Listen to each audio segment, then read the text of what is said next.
And sleep is a huge thing, and it's often underrated. It's not sexy. It's almost become sexy to say that I don't need sleep.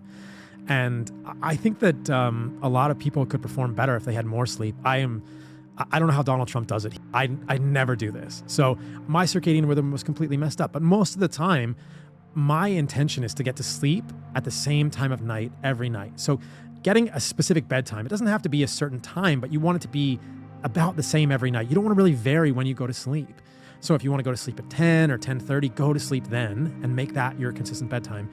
Most of the time I'm in Costa Rica, I go to sleep around 8 or 8:30. I go to sleep very early because the sun goes down at 6. I'm by the equator, and I have 2 hours of darkness before I go to sleep. And I'm thinking about the lights in my house.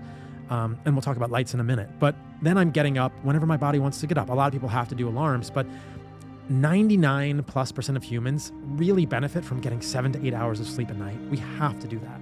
And I know that there are constraints, children and all of these demands on our time, but if you can get 7 to 8 hours of sleep every night, you're going to show up better for your family, for your kids, because you're not going to do as well as you think you're going to do on the test. You don't need to study more. You need for your brain to sleep. We require sleep as humans. So protecting your sleep is so critical. So it's really this whole huge shift, but we need to be outdoors more during the day. And you want to start your day with bright sunlight in your eyes. You want to get outdoors. And I'm not saying look directly at the sun. I'm not telling people to harm their eyes.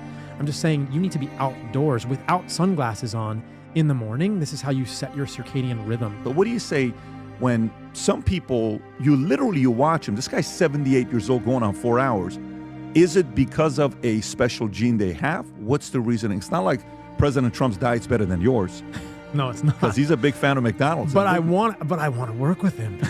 This is the ultimate goal. Like, how incredible would it be if you think he's going to listen to you?